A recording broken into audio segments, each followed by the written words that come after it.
Talk shoes. Recorded live. Hello, and welcome to the Castle Dracula Horror Movie Podcast. This week, we continue our Comedy Horror Retrospective with Psycho Beach Party. Bear in mind, if you haven't seen today's movie, we're going to be talking it from the perspective of horror fans who have, so warning, spoilers ahead. From Denver, Colorado, I'm your host, Jason Henderson, author of the upcoming Ben 10 comic series from IDW. With me from Austin is Drew Edwards, writer of the long-running webcomic Halloween Man and a contributing writer to Rockabilly Online and Tales from the Grave from Monsterverse Comics. Say hello, Drew. Hello. Hello. In Los Angeles tonight, special guest Adam Foshko, screenwriter and creative producer for the highly successful Skylanders series, as well as Call of Duty Modern Warfare 3, the viralicious horror action game Prototype 2, and the upcoming Call of Duty Online. Say hello, Adam. Hi. And welcome back. Thank you. And also in Denver, with color commentary, as always, host of the alarm-oriented podcast Pod Moms, Attorney Joy Guzman. Say hello. Hi, neighbor. Hello. That's two of us in Denver, one in Austin, and one in Los Angeles. Okay. Are on location. Yes, on location in Los Angeles. Boy, Adam, if we could have had you out at Laguna Beach to record this, that would have been so incredible. No, I was hoping that he would call in from Paris or London and be our on-location scout from there. But I would have done. I told Jason I would have done it from the flight, which I'm sure would have been annoying to everybody, but highly entertaining. Yeah, he was on his way to Germany or something, and he was like, I could call in from the flight, and I was like, that sounds like it would cost, several $1,000s. And International man of mystery. Yes, but you're actually right now located around where this movie is supposed to take place. So right, I could have been in Malibu. Actually, I'm a block and a half from the beach. You know what? Let's edit. We'll edit this in post-production. He's calling from the beach where the movie was made. I'm standing against the rocks where they shot. I think the Santa Monica Pier actually would be perfect for recording. Okay, Psycho Beach Party is a year 2000 comedy horror film based on an off-Broadway play of the same name, directed by Robert Lee King. Charles Busch wrote both the original play and the screenplay, and as the title suggests, Psycho Beach Party, set in 1962 Malibu Beach, is a parody of 1950s psychodramas like Marnie, 1960s beach movies, and I would go so far as to say that's not quite true. It's a parody of one beach movie, and 1980s slasher films, and I think Drew can take us up on whether that's the case. But this, so saith Wikipedia, and that's the most concise description of this film that I have seen. Psycho Beach Party is how we are ending our comedy horror retrospective, and it is a heck of an unusual film. I'm trying to say that I'm so bummed that we didn't get around to Vampire's Kiss, but we couldn't find it. You know what? It's going to play soon, and we're going to get to Vampire's Kiss in the second comedy horror retrospective, which is going to be after the next Stephen King retrospective. So we'll get there. Mm-hmm. Yeah, I found Vampire's Kiss, so you'll get it. All right. A comedy? Did I miss something? Is Vampire's Kiss an actual comedy? Yeah. It's a black comedy. It's a black comedy. Oh, all right. It's Nicolas Cage. It is Nicolas Cage. I'd love to see what the grosses on Vampire's Kiss were. All right. This is a movie, by the way, that Adam was just pointing out had a gross of $250 or so $1,000, and essentially nobody saw. So we four people speaking about it at the same time represent a highly unusual collection of the populace. And let's start with first impressions. Adam, Drew, Julia, and Jason, let's do it that way. Let's keep it down to about 2 minutes so we can get into the wonder that is Psycho Beach Party. Adam, first impressions, Psycho Beach Party. Yeah, you're really going to start with me on this, huh? Okay, that's great. So, this is a picture that for some reason I had in my blind spot for years. I've never seen this movie. When I heard that we were going to do this movie, I just blindly thought I could travel to Europe and I could come back and, be like, okay, I'll see this movie when I come back. Shouldn't be hard to lay my hands on. And I popped it in having no idea really what it was. Just, Xander's in it. Should be fine. Amy Adams, terrific. Not having any idea what the picture was, I watched it. And I found, I would sit there and it would start a certain way. Started off okay. I'm like, okay, it's kind of got a 1950s, 60s kind of sort of start to it. Started off okay, then there was a murder, and it began to slip and slide out of control for me, and it was sort of like, sliding across the face of the Eiger, trying to find ways to hang on to this picture. What's it a parody of? It's a parody of something. I just don't know. Is it this? Is it that? Is it these two things? Is it something else? Who's the guy in drag? How is this working? Suddenly I found myself, trying to grasp at kind of what this thing was supposed to be about, and then kind of what the joke was. I felt like it was a send-up. It was a send-up of a send-up. Is it something like Horror of the Beach Party? Is it Beach Girls and the Monster? Or is it like the Ghost in the Invisible Bikini? What is it? And wow, my God, I had forgotten about Ghost in the Invisible Bikini. Well, I forgot that there were actually beach party comedy horror parodies. That's kind of what I thought we were doing, fellas. And then, but it's not really what this is. Is it spoofing Gidget films? American Life in the 50s and 60s, purposely bad special effects. I mean, it was a problem, and so because of it, I hated it. I sat there. I must have said 5 or 6 times, "What am I watching? What? I hated it. Hated it." Okay. However, I think I texted you. I hate this movie. I actually did. I got a text from you about the middle of the weekend. You said, "Jason, I hated this movie. I really hated it." Okay. Now, as What do you think of the movie, though? Right. But then hey, art's supposed to give you a visceral reaction, even if you hate it. But I, rather than putting on a Gamma film or something to sort of change my palate, I went ahead and did a little research about the movie, and I actually watched it again. I found out that it was an off-Broadway show, and I kind of got what the sort of zeitgeist sort of built up around it was. And I watched the film again with a commentary. And I have to tell you, I'm telling you now, this kind of picture depends solely on the lens you watch it through to give it kind of a sense of orientation and meaning, to kind of go, okay, what are you supposed to expect from it? What's it trying to say? What are they going for? And if you do that right, it's one of those few pictures I found, you can't just approach blindly. And you can't just expect it to come together and for it to work. Well, I feel and for to find an audience. Well, it's interesting to me that we made you the guinea pig who blindly stumbled into this. All right. Save the rest because I want to hear. And Drew, you may want to actually to give us your first impression. I should say that I liked it a bit more. I really kind of liked it a bit more on the second viewing with some orientation. Okay, now I'm done. That's interesting. Okay, Drew, your first impressions of Psycho Beach Party, and also go ahead and give us. I feel like we haven't yet given the listener any notion of what the hell this movie is. We've talked about it at length, but what is it? What's this about? Because I almost guarantee the listener has not seen this movie. Right. After we know that Adam hated it until he knew what it was, and then he liked it a little bit more. Tell us what you thought, and also what is this movie? What is it? Well, I first saw this movie when I lived in Dallas when it first came out, and I saw it at the Lakewood Theater at a Halloween showing. Well, maybe this wasn't, when you're saying this, it probably was actually after it came out, because I want to say that they were showing it because it was around Halloween. Mm-hmm. I kind of knew what I was getting in for, so I didn't come in with the blissful naivete that Adam got into. But I'm not deeply in love with this movie either. I think, it's all right. I like it. It's an entertaining view. It's got a lot of things that I like about it. It's certainly riffing on things that I like.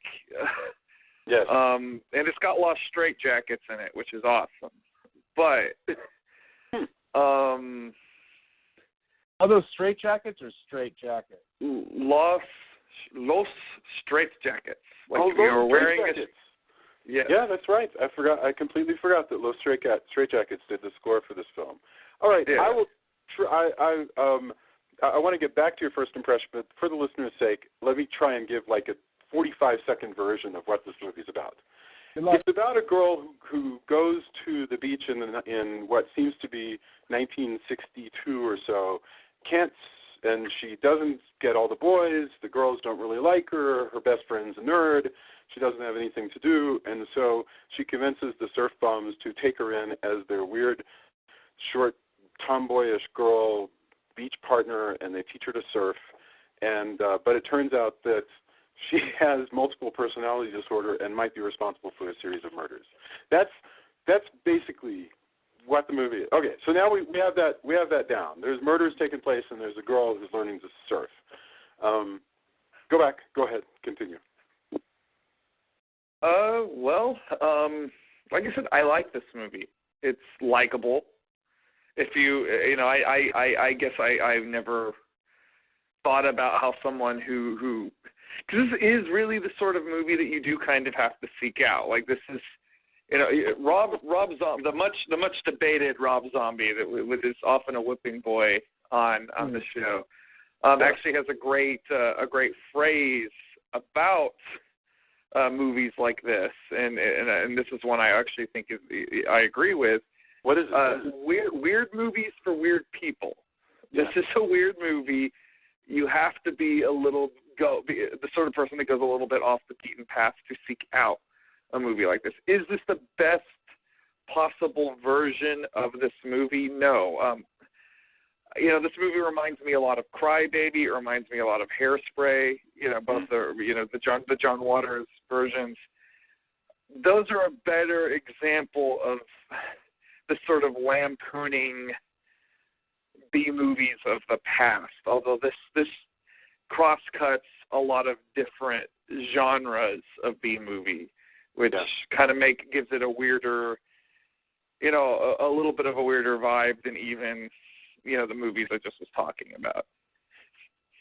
All right. Okay. Thank you. And I'm actually going to start remembering that, the notion of weird movies that weird people seek out. Julia, I'm certain that you probably would not have stumbled across this movie twice in your life, if not for me. Because I have a feeling that you and I went to see this at some art house in Austin. What are your I'll tell you that I forgot. If I saw it then, I forgot that I saw it then, and I saw it a week ago this time, and I already forgot from after a week what it was about. So apparently, I think it's a very forgettable movie. Wow. I like Nicholas Brendon, so I probably, if I did go see it the first time, that would be why, because I was like, Xander. And now that I know Amy Adams, because of course when it came out, we didn't know who Amy Adams was. I would probably be like, oh, it must be a good movie because Nicholas Brendon and Amy Adams are in it. But no, not the case. Not the case at all. I mean, it's strange. I think that's probably, I like that whole weird movies for weird people thing. If you're kind of in the mood to see just an oddball kind of movie, I likened it to the old Ed Wood movies, because it's just strange, and there's a cross-dressing, script writer in it, and I mean, there's a lot of little bizarro things like that. There's the actress who I kept wanting to say she was like Emma Stone, but it's not her. I forget her name. What's the chicklet actress's name? That's Lauren Ambrose. Yeah, Lauren Ambrose. 6 Feet Under and Torchwood. Right. Yeah, Torchwood Miracle Day, yeah. Yeah, she, is really interesting, especially with her multiple personality disorder, and I don't know. So there's a couple of neat things in it, but as a whole, I did not like this movie very much. All right, I am the man who forced all of you to watch this movie, so I'm the one who certainly bears the responsibility for all of you being here, and I appreciate you coming here with me. I don't think it's an Ed Wood picture per se. In other words, there's artistry here. I mean, I don't think Ed Wood... Ed Wood was not trying to make right. schlock. Ed Wood never tries to make a parody. I mean, this is the best way to describe this is really, this is a filmed version of a gay review. And that's a weird kind of thing to try to put on the screen. But, okay, my my first impressions of it. I am actually fairly charmed by this movie. I love the music. I love that it has a certain amount of fondness for a bunch of kinds of movies that I dig. You know, I mean, I dig movies like we all here like movies like Marnie and Psycho and stuff like that. Right. You know, and Gidget. I'm a huge fan of Gidget, and lately I've been researching beach movies for a monster book that I'm writing. So it was kind of fun to sort of see somebody try to reproduce that. And you know, I keep thinking of like restaurants or places like Paradise Pier Hotel, you know, at Disneyland, where they're playing beach music all the time and a lot of fake palm trees and stuff like that. This movie, in a sense, feels like that. You know, it feels like a weird, slightly gay, obsessive, you know, meditation. I love the slightly. Did you not feel? Slightly. It's slightly. Did you not feel the scenes with the surfers? Actually, I take it back. This is a very gay meditation. It's just a touch of gay, really. Just a frosting of gay. I also have to, Lord. I also have to point out that at Adam's point, that watching this movie was like trying to climb the Eiger Sanction. Is the only time I've ever heard anybody describe watching a movie as being like the Eiger Sanction. And if you've never seen the Eiger Sanction, that's yet another movie that you now have to go seek out. You're just sliding down the face of it, trying to hang on to something that makes sense. Oh, what? The Eiger Sanction is a movie about a craggy-faced Clint Eastwood who has to climb a mountain, and it has something to do with international intrigue. I really don't remember, but yeah, he's the only mountain climber that can come out of retirement and do the job, and yada yada. It's that kind of movie. If you dig that kind of thing, that's exactly the kind of thing that you Okay, so before you launch into your first topic, I want to rebut your statement about the Ed Wood thing. I do think that that this guy is taking it as seriously as Ed Wood did. I think he would. I don't think he's intending to make. I think he's intending to make fun of Gidget movies, but I don't think he's intending to make this schlocky. Well, wait a second. Now, I had the benefit of watching this with commentary and digging around a little bit. And remember, this film was shot in this movie, Drew, for your benefit, I'm calling this a movie. This movie instead of a picture. It's not a picture. It's a movie. And it was shot in 21 days, which is in itself an amazing, I would even call it a Don Quixote-esque sort of attempt for the first-time director. And the screenwriter obviously had been playing the part of Chicklet, on stage for years, and there have been subsequent, sort of revivals of this along the way. But he wrote himself into the film, as the police detective because he couldn't do Chicklet.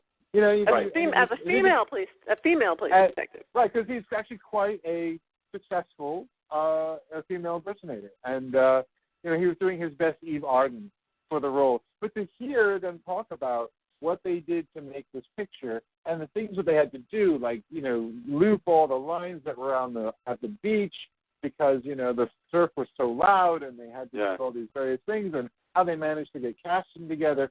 Ed Wood would point at something and just kind of press the button to try and get the camera to go, and then they would kind of pull this thing together. This was almost like, it's not guerrilla filmmaking exactly, but if you look at these shots and you go, okay, they shot this earlier in the day because there's a master shot and a bunch of coverage. Great, okay, and they go for close-ups. Here they shot later in the day because it's just being done in one big master because they're out of time and light. Yeah. So actually, and it's because of this, I think, that I like the film more, not because of kind of the content that really made it across. It's just the effort that went into it. Became, I think that this movie is slightly bigger than it felt. Yes. So if you watch it on its own, Ed Wood, you look at it and you go, wow, okay, Ed Wood is interesting because you see the struggle there. The picture of those are not pictures really even. Those are. You watch these things and you go, God, it's kind of interesting and sad at the same time. You go, what was this? And you look at it in the context of his life. And I think you were saying earlier, Julia, about, Glenn and Glenda and all that, this seems like it's done in the same sort of way that Bob Sharman did Rocky Horror. Yes.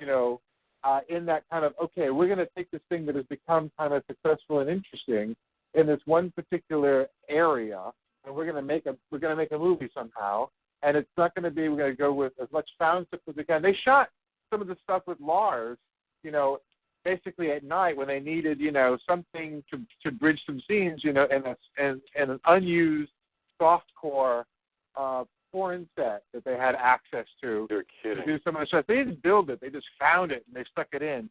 So it's really as much about sort of the making of the movie and the stuff that went into it that kind of made it charming and sort of interesting.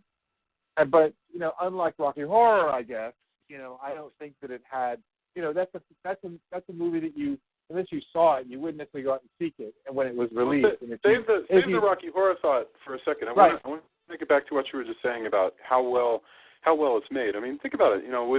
This is actually, I think you're right, that this is pretty expert low-budget filmmaking because the color looks great. It's kind of remarkable. The color timing looks great. And the thing I want to say quickly is, for example, those shots of the surfers, it was interesting. Do you think that would just be a green screen shot of everybody in front of the surfers? They're surfing badly, and they're meant to be terrible. That was the intent. They're meant to be bad. The problem was they couldn't get the green screen stuff to work as well. They'd actually CG the shot to try and they put a lot of money into making them look bad because they didn't get the desired effect. Whereas Ed Wood was trying to make it as good as he could. They were actually purposely making this sort of a send-up, and they actually invested real money to make it look a certain way.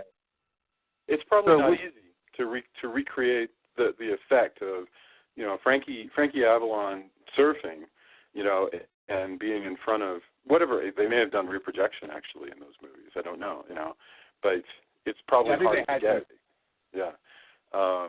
There was no green screen, no chroma key or anything like that in 63 or so? That was all largely done, with their projections.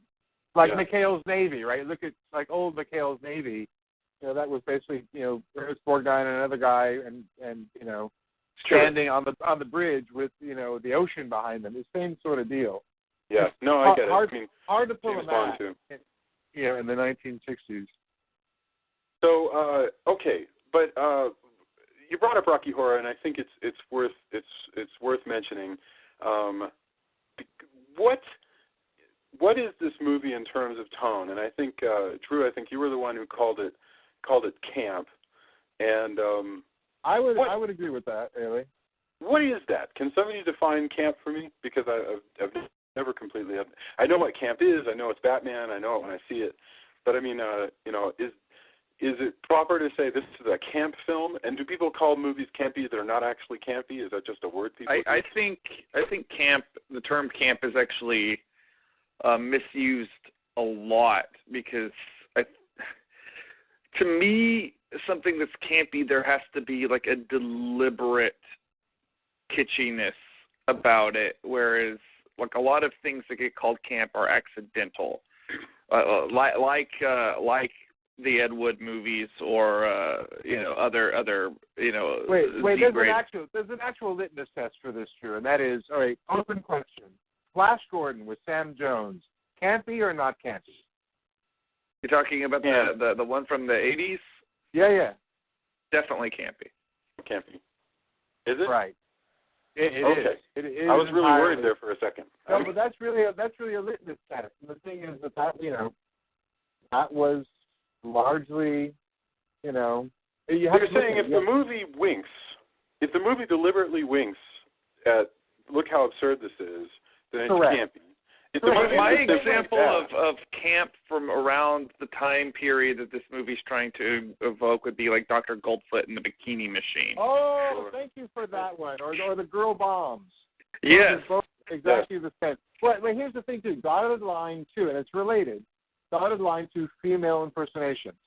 Because there is that other wink as well, and then that's the idea of camp as well. There's the wink that at some point the female impersonator will be like, and you see. It's not like, Yeah. look, I'm really doing Eve Arden. It's like, look, I'm a guy who's doing Eve Arden. There's a wink, there's a nod, and a wink, or whatever. But then you've got the body double randomly Right. having sex in the car, which I don't know true. what to make of that, because that's not like I'm a man doing dressing up as a woman.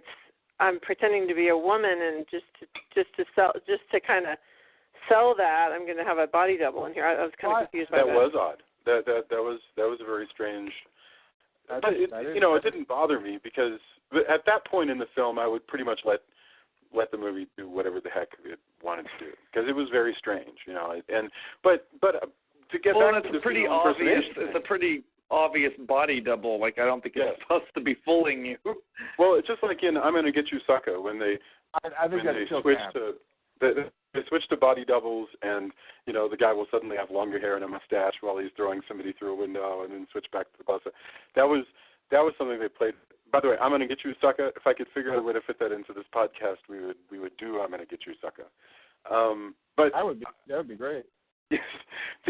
But okay, female impersonators. This movie, and we're going to get back to camp and so forth. But like, for instance, when this was a play, when it was done off Broadway, Charles Busch played, and this is 1987. Okay, so bear in mind, Gidget comes out in 1958.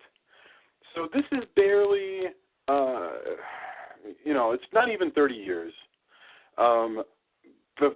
since Gidget came out, and this play came out on Broadway, and Charles Busch played the part himself of the teenage girl. And when you think about it, if you saw this in a small theater, it would totally have the feel of a sort of crazy review. Everybody would have like really broad performances, Sure. Now remember, I don't know what your notes say, but the inspiration for this conceptually was Gidget Goes Psycho.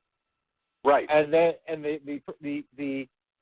the split personality disorder was only given to chiclets really so that basically Busch could have a broader range of characters to play, like Anne Bowman. So that's really kind of how we got into this. Right. It was initially a stand-up of one thing, and that was, Gidget movies. And then it extended from that, and so you built onto it with adding the personality disorder, the split personality disorder, so he could have more of a range to play, larger sort of characters. Joan Crawford and Kitten with a Whip, I guess, and then which was what a great movie, Kitten with a Whip. But there's the thing is, in the movie, you cannot, no matter how campy you want to get, you cannot make a movie as broad as that would be off Broadway. He recast the main character because he was too old. But let's face it, there's no way in hell you could watch this movie if a 45-year-old man were playing a 16-year-old girl. It would not be watchable. I don't know. I think it would be a completely different movie if a 20-year-old man was playing this 16-year-old girl. I mean, I think this character, because they picked a very pretty girl. It's not like they picked a masculine woman. I mean, it's a very pretty girl. So it would be a completely different film if there were a man or a manly woman playing that character. But it becomes a more sincere. Yeah. Right. That's right. Yeah, I think that's the thing, right? If she does it, then it becomes sort of like it's more sincere, as you say, Jason, but also goes into the area of it's less horror. Let's dispense with the horror, really. I think that's a tough one because that's like a modifier, but it's not really like the main course. But wait, I think it becomes comedy satire. Yeah. What was that, Drew? Earlier you were asking me whether or not I feel like this is actually lampooning 80s slasher movies. Oh, good. Yeah. And this is a very important point here. This is lampooning slasher movies, but it's slasher movies from like the late 60s and into the 70s, because a very important change happened in the 80s, because that was around the time where makeup effects were becoming bigger and bigger, where slasher movies really actually just became monster movies again. They all had the supernatural bent. You had the characters like Freddy and Jason, who are essentially, Jason's this undead thing.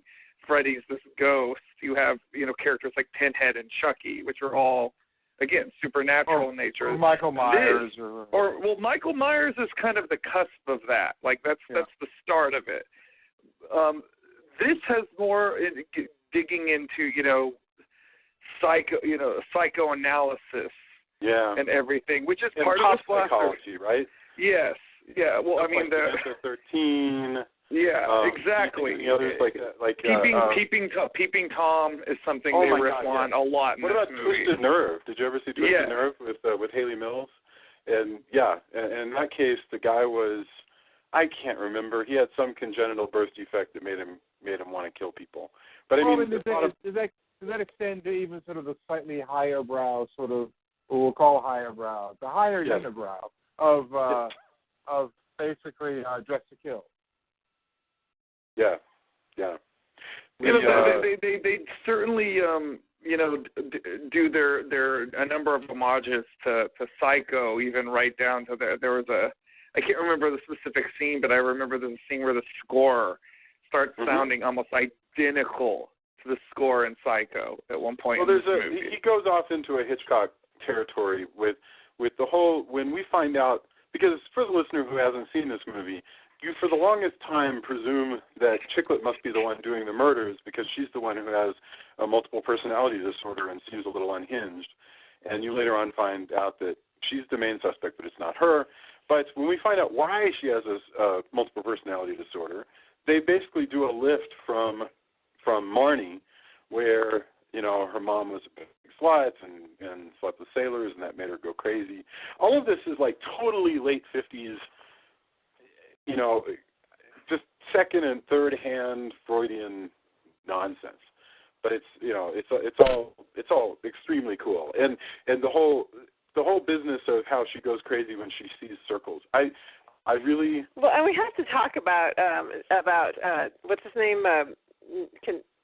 What's the guy's name? The surfer that she's having the affair with. Anne Bowman's having the affair with. Oh yes. Well, Kanaka, something like that. He's the great Kanaka. Kanaka. That part is so funny. That actually is part I really liked. Can you explain this? Yeah, because so the thing is, this young girl is very wholesome and sweet and pure, and she's like hangs out with all the boys. She wants to learn how to surf, but she's not very sexualized at all. They call her Chicklet, and they just kind of she's one of the boys. But her split personality, Anne Bowman, is a dominatrix, and so she makes an appearance with this guy, the great Kanaka, whatever his name is, in his shack, and apparently we don't actually see what happens, but apparently they have quite a nice time together. And so after that, he keeps trying to figure out how to get her to come back, but he can't tell Chicklet that that's what's going on, so he's just always it's very funny just to watch him try to figure out what triggers her and just toss different things out and everything. And finally he figures out that it's the circles, so then suddenly he's like all about circles and circles everywhere to try to get her to come back. It's very, very funny. At one point she comes out and he rips off his shirt and he's wearing this black leather vest and it's just really, I shouldn't say vest, like bustier type thing. What is that? Right. Yeah. It's just like what Frankenfurter and Rocky Horror. Yeah, it's like a bustier or a teddy. But yeah, it's just the whole thing is that just cracked me up. I don't know. I thought that was so funny, that whole thing. I should point out that you can't really watch this movie and make head nor tail out of it without having at least some familiarity with Gidget, the original Gidget. Not the Frankie and that stuff that came later, which is all great, and I love all that stuff.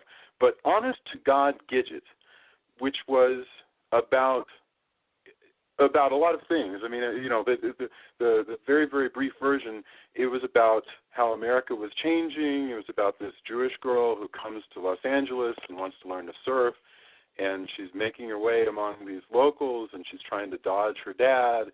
And Cliff Robertson plays this burned-out husk of a man who's had trouble ever since the war, and he turns out he's a pilot, but he's on the beach because he wants to get away, and James Darren plays Moondoggy, who's this starry-eyed psychology major who's hanging out on the beach because he doesn't want to go back to college, and it's about people who are escaping the problems in their lives by going to the beach, and it's an amazing picture, and it spawned 2 sequels that had nothing to do with any of that. I mean, really, literally, the first one had lots of ideas, then all the ideas were gone. This movie parodies basically the form of all the Gidget pictures. None of the ideas at all. I don't know what that means. I have a terrible fear that means that Charles Bush doesn't really have any respect for Gidget, which I guess would be okay. Well, no. I think that believe me, without Gidget, this would have been unintelligible. That was, and also understanding that this is kind of where it started. Gidget Goes Psycho. Okay, yes. I think he was faithful enough to it conceptually, but I think what you're saying, Jason, the idea that Gidget as an approach, as a almost like a sort of its own sort of subgenre of movies, were basically, before the audience sort of adopted Gidget and that whole, and sort of everybody sort of in that to make two other movies. The first one was very interesting because you're right, it was saying something about society at the time. I think from another perspective, I think that, Bush was saying something about, repression, about all these things, and making it a much more of a gay review sort of thing. Yeah. I think he was talking a lot about mores in the 50s and the 60s, and about even films of that time and how women were depicted, and how men, particularly like surfer guys, who were doing very much the same thing that these guys were doing. They would sit there and they'd say cowabunga, and for no reason, and they would suddenly wrestle and kind of whatever. And we would look at it and go, wow, these guys are wrestling in ways that today just don't do. I love the homoerotic stuff with the beach bums who are that's some of the best. I would call them homoerotic overtones. I mean, when they start wrestling and then somebody's throwing oil on them, and it's hilarious. And Xander, because I'm just going to call him Xander, is like, you have to.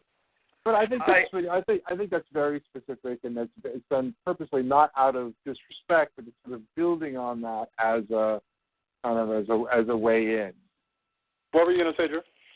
Well, I kind of agreeing with Adam here. Like, I don't think this is coming from anything in this movie is coming from a nasty place. I think this is making fun of 60s teen movies, the way the Little Shop of Horrors musical is making fun of 50s monster movies. It's still coming from a point of affection. I agree with Drew. I agree with Drew also that when he thinks that he sees a bit of John Waters, and I think it's that John Waters subversive sort of playfulness. You either get it or you don't get it. There's always that little bit of subversiveness that he kind of works in about sex and about social mores and whatever else, particularly, in about feminine roles and whatever else, either not just in society but also in films of the time. I think some of that plays too. I don't need to be heaping more on this than it deserves, but I think this is where it's coming from. John Waters, it's important to say, John Waters made Cry Baby, which is kind of lampooning 50s greaser culture and rockabilly and everything. I have not seen Cry Baby. Cry Baby it blows this movie out of the water, but totally different. It just does. But it's not playful. John Waters is actually an expert on 1950s music, so he's not making fun. Well, I'm not trying to be harsh on either of these guys, and I'm curious. What this makes me think of is, when we see the surf bums wrestling, when we see the detective character and and Chicklet and everything, Chicklet that was played by a man on stage. I'm wondering, what actually would it be like to be a gay man or a gay woman watching something like Gidget or any of these sort of acceptable pop art pieces if you were a closeted gay person in the late 1950s. I can't even begin to wrap my head around it. I'm sure they're seeing everybody as being gay and just not being out. They're probably saying, these guys are clearly gay, and there's this. Because the thing is, I'm sure that there were as many people in Hollywood that were gay then as there are now. It's just that they weren't out. Yeah. But I'm sure anybody watching it's going, oh, clearly this guy is gay or this director is gay or whatever because those guys are gay. You know, Yeah. you can just tell. But you know, it's not just the gayness, right? I mean, it's also the idea of, you know, what's considered normal. What's considered normal in the Gidget films? What was considered normal in films of the 50s and 60s? What was considered normal in American life? And the killer in this movie is also targeting people who he perceives are not normal. Yeah. For one reason or another. And so it's more of a... Perfect. Of, yeah, imperfect. No. What was the word? It wasn't imperfect. It was... Was it abnormal? I don't know. I thought it was like something else. But anyway, yeah. They say a couple of different things, but I mean, so like when they find a flaw, like one guy has one nut, one guy, you know, right. none of them are homosexual. I mean, it really is about that. But there's also a sense of, you know, it's just whatever what normalcy is, or what is perfection, or whatever the. Yeah. I mean, there's even a bit. They've got the B movie actress, the sort of the B screen queen, who basically, you know, likes this boy who really likes her and says, I think it's important that I keep my on-screen persona intact. You know, meet me in the guest bathroom in 10 minutes. You know, I think it's done.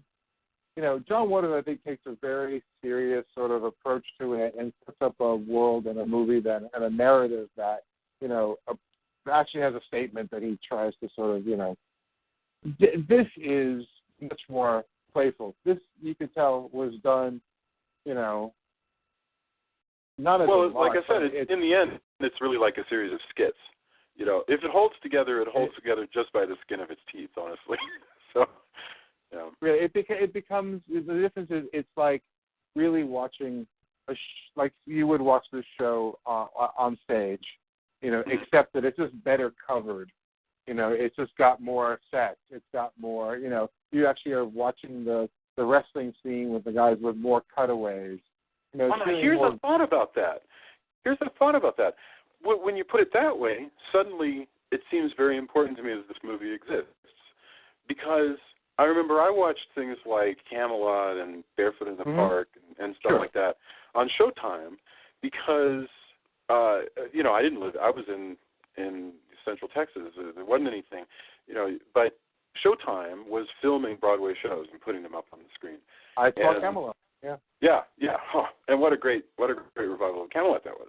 But, you know, and it seems to me that if you're not living in New York, you can't go to an off-Broadway weird-ass gay play or go see Woody Allen's new three-man play that's just nothing but dialogue. I mean, none of that stuff is available to you if you're just a kid in a small town. So suddenly it occurs to me that it's kind of cool.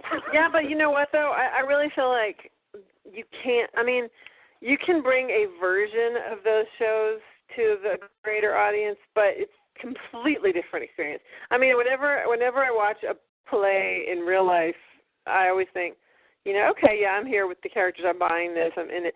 As soon as I see a play put on screen and not really made into a real film, like not done, just basically a play on screen, I'm so not in it. I'm so like I'm not able to suspend my disbelief at all. Like that Angels, and I know I'm probably unusual this way because a lot of people love these things, but like that movie, that film Angels in America. Do you remember that?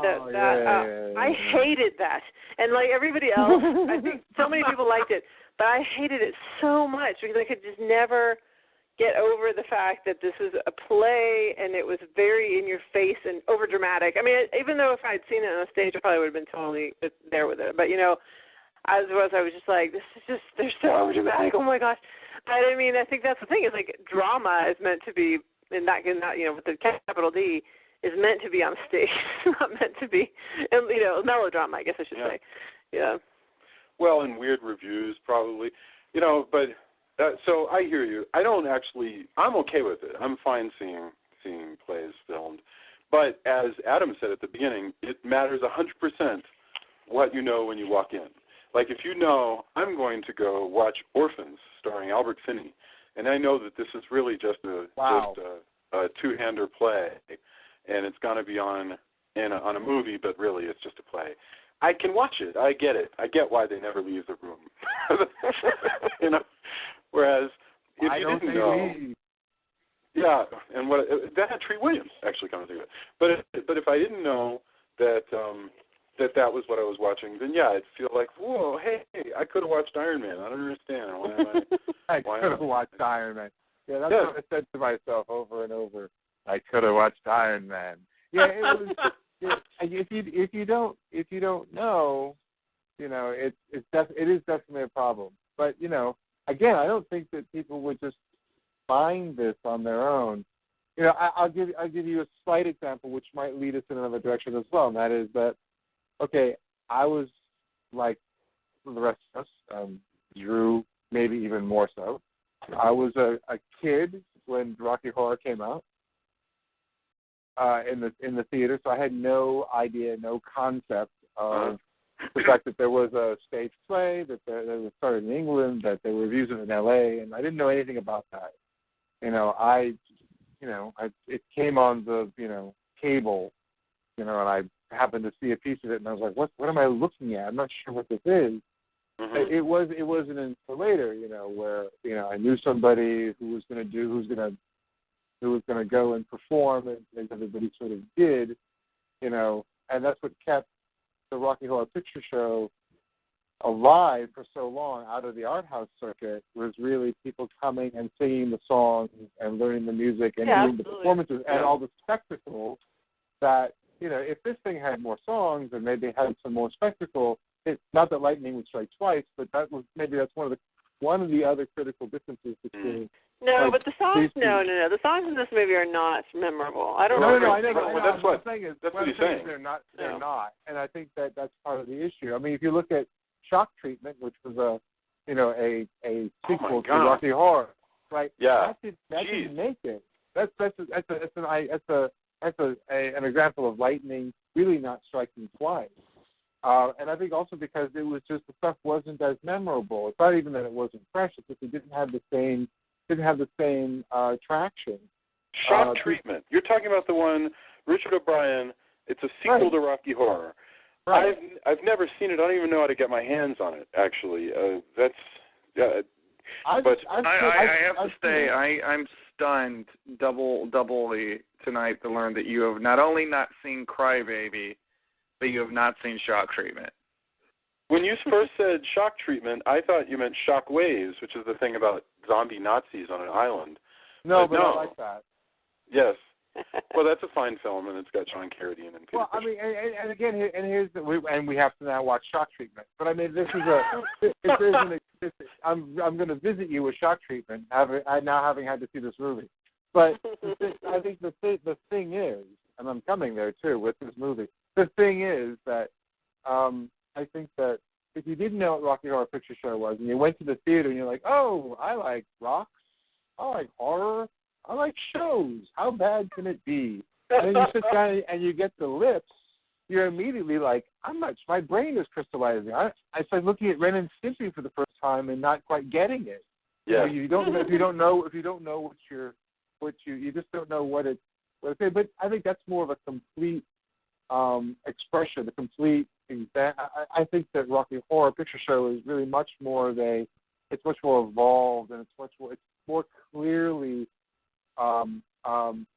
lampooning, it's more clearly sending up something which you can sort of get, which you can get your head and your sort of arms around much more quickly, and it's only a handful of things, and then it's just really all about the performance. This you're trying to find all the different things that it's doing, and if you don't know, then you just don't know what to hang on to, and you kind of find yourself just in a knot of snakes going, it's not making as much sense to me. I don't like it much because I don't get everything that it's doing. There are bits of it that you like, but God, I'm sticking with the narrative, but God, it's like Marnie, but really? And that's true. I think it does rely on it. Go ahead. Yeah, Drew. Again, going back to what I said, weird movies for weird people. I first heard about this movie in Fangoria, which is like kind of you hit it. It's like I don't know how it got into it, but you're going to get a certain weirdo quote, and you're going to hit your weirdo quota if you're being publicized about in that magazine. And that's how I heard about this movie. I'm so surprised there's so little horror in it. Well, it's again, enough. It has all of that psycho Hitchcocky kind of stuff. Now you said, how many screens did you say this movie actually played on when it came out in the theaters? 11. 11. All right. One of them was the Dolby Theater in Austin, and that's where I saw it. Of course it was. I mean, so for the love of Mike, and that's a teeny tiny theater. This is practically an off-Broadway play around the country, in other words, when it comes out. Right. How sad that must be. I mean, it seems like, of course, now, 2000, there wasn't as brisk as straight to DVD. They're still putting it on. I mean, they're still doing it. Yeah, I mean, that's true. Someone's getting a residual check. It's okay. It's not like Bat Boy. I mean, stuff's happening. Charles Busch continues to colleges and independent little theaters put on this play all around the country. If you go to YouTube, you can see 500 million local live performances that I have no doubt are fabulous of Psycho Beach Party. So, by the way, the entire shock treatment is available on YouTube, so I guess that's what I'm going to watch next. It has Jessica Harper, from from Family of Paradise. I know. Jason, just for my peace of mind, because Shock Treatment's a terrible movie, but don't tell him. Just please watch Crybaby after you're done with that. Okay, do me a solid. All right, Crybaby we can make happen. I mean, it's John Waters and it stars Johnny Depp, right? We don't even have to do it for the podcast. Just watch it. Okay, no problem. And then watch Johnny Suede. Johnny Suede, is that the movie with Brad Pitt and that? Mickey Rourke? Yeah. Yes. No, Mickey Rourke's not in Johnny Suede? It's What's the one where Johnny Suede... It's Brad Pitt. What's the one where Mickey Rourke has a messed up face and then they give him a better face? That's all of them. I'm sorry, I was going to make a terrible joke, but never mind. No. There's one where, in the script, he has a messed up face. And they give him plastic surgery. Johnny Hands, I think that's called. I think that's Mickey Rourke's real life, isn't it? Only he had a normal face, and then he had plastic surgery to have a weird-looking face. Okay. Well, there's a lot of going around. All right, we should probably give our final thoughts about this most unusual film. We've talked about it as long as it takes for the movie to go on. And I know that we haven't gotten into a lot of things. We haven't gotten into the weird multiple personalities. We did a little bit. Yeah, that's good enough. That's actually, to me, that's the least exciting part of the film. Should we spoil the end, or should we let the... No, we'll leave it. We've spoiled it. It's not Chicklet, but it's somebody else. We'll let everybody else try to presume whether it turns out to be Xander or the girl from the movies or Beth Broderick. Lois Lane did it, everybody. Yes. There's wow, come to think of it, his the character he plays that you said is supposed to be Eve Arden looks just like Lois Lane, amazingly. Charles Busch. Yeah. By the way, one last thing I want to mention. Charles Busch writes himself in as a Detective Monica Stark. And I got to say, this movie makes a lot more sense because of her being in it. Because having a detective doing the... Oh, I can't imagine what it was like without her. I can't figure it either. I feel like I need to go search around and see if some local bizarre theater in Denver is putting on a live version so I could see how this works without the detective in it. But all right, let's get our final thoughts, and then we'll come back around again for endorsements. Let's go, Adam, Drew, Julia, and Jason, and we'll keep these short, and then we'll come back around for whatever it is that you want to tell the world to experience. Adam, final thoughts, Psycho Beach Party. I don't know what to tell you. I mean, I think I've said everything I can say about this thing. I do not go uninitiated to see this movie. You will pull your own eyeballs out, as you try and figure out what it's supposed to be. But, with the commentary, I mean, it's the kind of thing that I had a much more, forgiving is not the right word, I was sort of kind of following the greater story of kind of what it took to make the movie, what they were kind of after and what they were trying to do, and realized that really, as this is a piece of filmmaking, they accomplished a lot in 21 days. That's pretty amazing. Yeah. And you know, even if the narrative doesn't really hold together and hold that well, or it's too fragmented, you know, I imagine it would be interesting to see a stage performance of this now and see, first of all, if the detective is there and if they wrote him in because it just works better. Although I saw there was an ad for a stage performance of it where somebody, it's like where Tanaka, right? Tanaka. I actually don't remember. Yeah, Tanaka, where he's being played by a woman. So, I mean, whatever. I mean, they're doing all kind of things. But kids today. But I think that that would sort of be interesting. But, you know, whatever they were really trying to say, if you just take it at face value, whatever they're trying to say, it was really hard to kind of get the whole picture. And trying to just sort of have an hour and a half, an hour to fill, and you're sort of interested in sort of a weird, sort of lighthearted, although not evil, not bad-natured, not you know, but mean-spirited sort of movies, and it's fine if you can find it. But you know, honestly, I'd almost like to see them do it again and see, you know, what could be made of it. And I don't know what Xander's doing in this picture. It's very. Yeah, he's underused. Or Amy Adams, for that matter. They're both really underused. Although I like the girl who played Chick Flick. So, you know, again, coming from hating it to kind of going, you know what, it's kind of okay. I think I made a lot of progress. Awesome. All right. Drew, final thoughts, Psycho Beach Party? You know, I've enjoyed the discussion, as I always enjoy our discussions, but I think I'm gonna keep with my original assessment. I just like this movie. Don't love it. There's other movies that we brought up that have a similar style and vibe that I think are much better than this. So I would say if you're looking for your B-movie parody, go rent one of those ahead of this. But if for whatever reason you happen across it, sure, it's entertaining. Dr. Goldfoot. Well, I was just watching Dr. Goldfoot in the Bikini Machine last night, by the way. Wow. Yeah.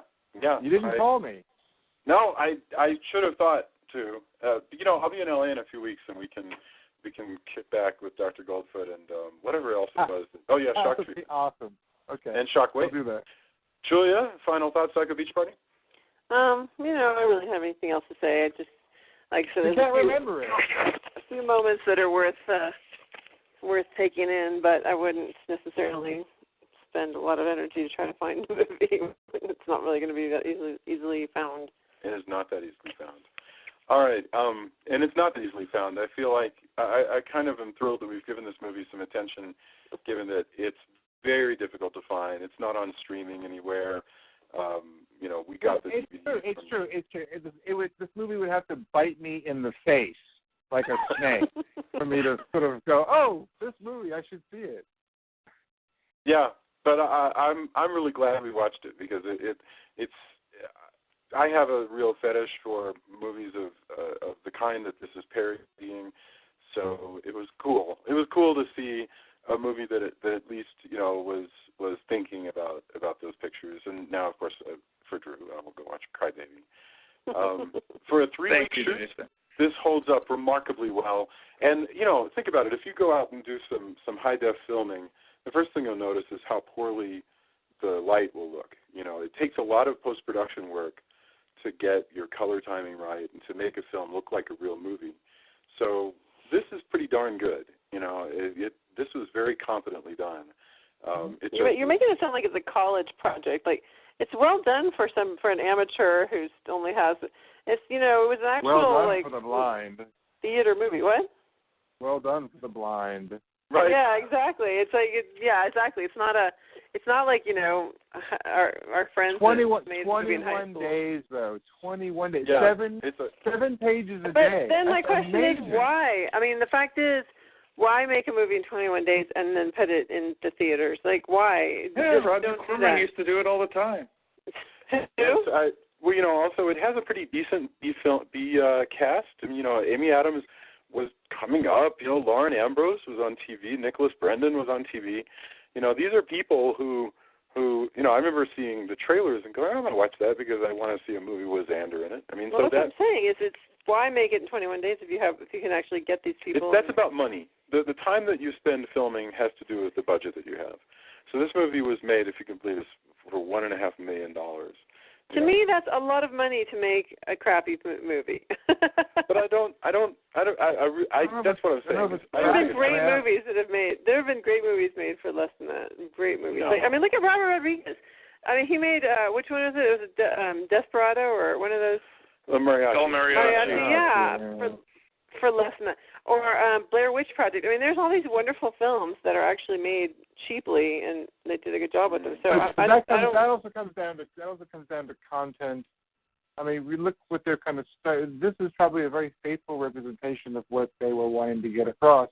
Robert's stuff was as well, but it was all sort of very stylized. I mean, he was going for a very particular style early on. He was able to do it very cheaply. He's a very good filmmaker, but this, particularly have a particular style. But they kind of got everything they wanted with this. This is all they wanted it to be. I'm not sure they really wanted. They might have wanted more coverage, but generally speaking, they it was a stage production. I think what they wanted was just more marketing. I mean, I think honestly that it succeeds at doing exactly what it wants. It was done really quickly. I think if possibly it could have caught on, it just didn't. I mean, sometimes things like that happen. Anyway, I really like it. Let's do endorsements. Adam, what do you have for us? I actually have a film sort of unexpected. I can't honestly tell you that I've seen it with my own eyes, but I'm going to endorse it because I'm going to, and because I've had 5 or 6 people in the last 24 hours tell me how great it was. So I'm going to endorse it sight unseen, and if it's horrible, then you'll have to come find me. Gravity with Clooney.